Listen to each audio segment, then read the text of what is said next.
this week's low carb recipes.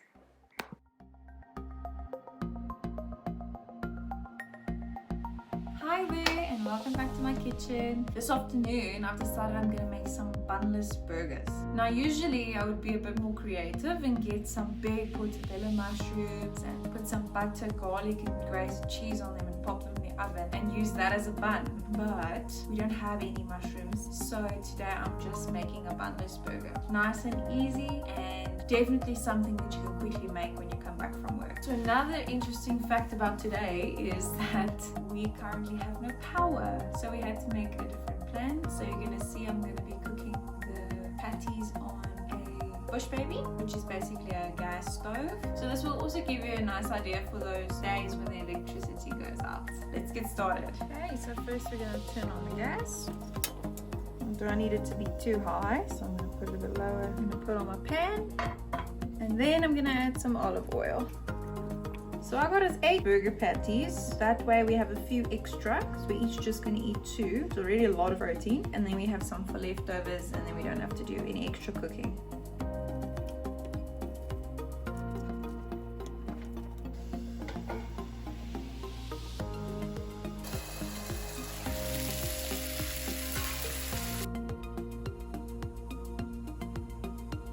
So space has opened up. I'm adding one more.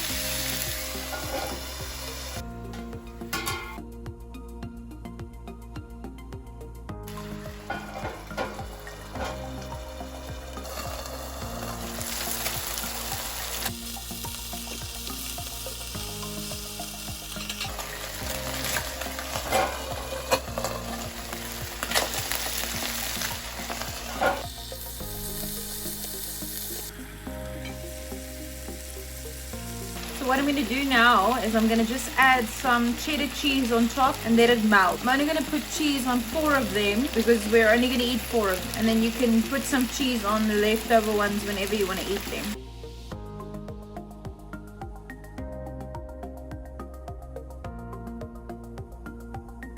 So what we're going to eat with this is I'm going to have some tomato and Pete's going to have some avocado. And there it is, nice and melted. I'm going to move it back to the stove. Now I'm going to show you 2 ways to plate this. The first is the double cheeseburger.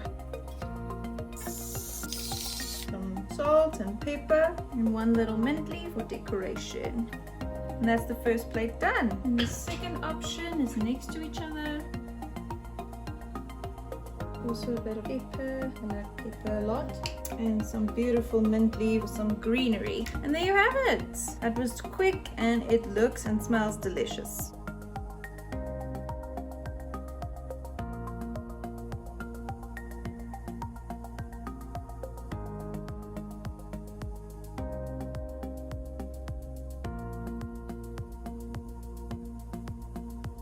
Hi and welcome back to my kitchen. Today I'm gonna make 2 recipes for you because they go together so perfectly. I'm gonna make my butter chicken recipe, which I actually learned from a wonderful Sri Lankan woman named Kumari, but I have changed it a little bit, put my own spin on it, and it's ended up being one of my favorite dishes.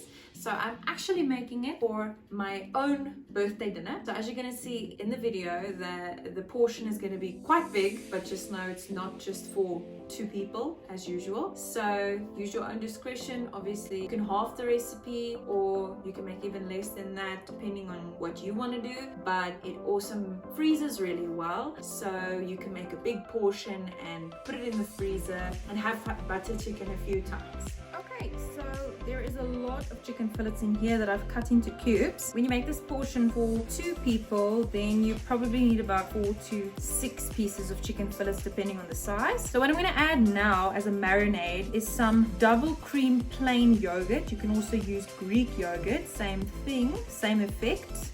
Add just enough so you know that every little piece will be coated with yogurt. I'm making a big portion, so I'm going to add a lot of yogurt, but when you're making 4 to 6 fillets, you probably only need about 2 big tablespoons. What I'm going to add next is about a tablespoon of garlic.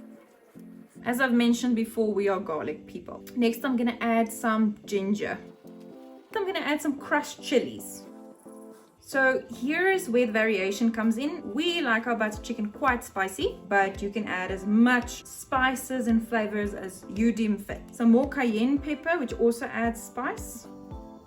And then paprika, which doesn't really give spice, but really amazing flavor. So I'm gonna add quite a lot of this. Bear in mind, this is for 8 people. Now I'm gonna add some salt and some black pepper. Okay, so now I'm just gonna mix all of that in. If you see that there is not enough yogurt, you can add some more of that.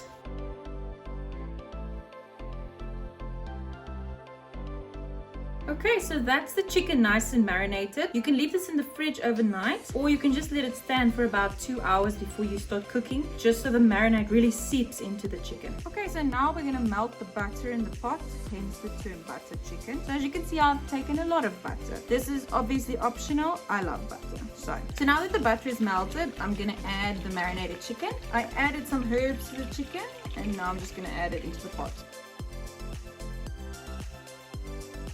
Okay, so now that the chicken's starting to look semi-cooked, you can add some tomato paste. I usually add 1 bag when I make just for Peter and I, but now I'm going to use 2 packets.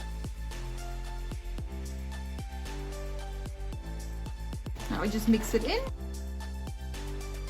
So now the last thing I'm going to add in is some fresh cream, and then we're going to leave it to cook for about 15 minutes. I'm going to put the temperature down a little bit, and then we just leave it to cook till it's nice and soft.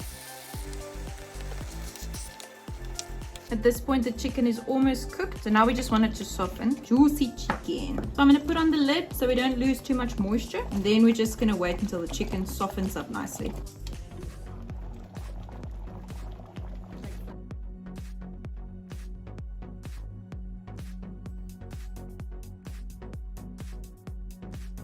Now the second thing that I'm going to make is cauliflower mash. This is actually quite an important recipe in my life, and it probably will be in yours as well. Cauliflower mash is even appealing for the non-cauliflower lovers if you make it the right way. So I'm going to show you step by step how I make my cauliflower mash. You can obviously change a few things, make some additions, add extra spices or less spices, but this is something that I often pair with foods that are saucy, like butter chicken, but also beef stroganoff, stews, and I sometimes just make it as a side dish and use it as something to soak up gravy. So now we're going to make the cauliflower mash. First, I'm just going to cut up some cauliflower. 1 cauliflower will be enough for 2 to 4 people, depending how much you like the mash. And then I'm going to put it in my steam pot thingy, majiggy, and cook it for 10 minutes in the microwave with a little bit, probably this much, of boiling water.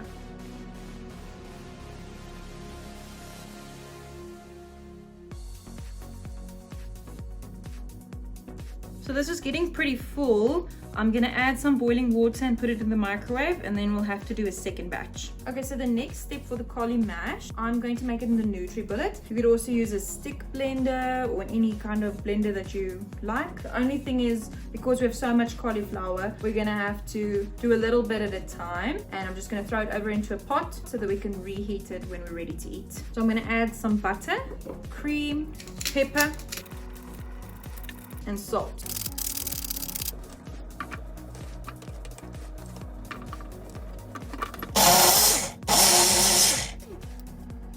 Nice and smooth. Now I'm going to add it to the pot, and I'm going to continue this process until all of the cauliflower has been mashed.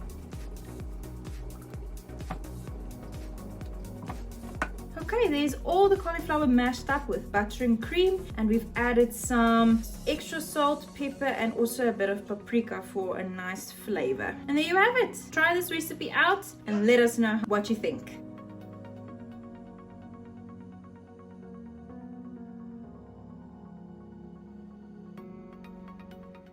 Don't forget to like and subscribe.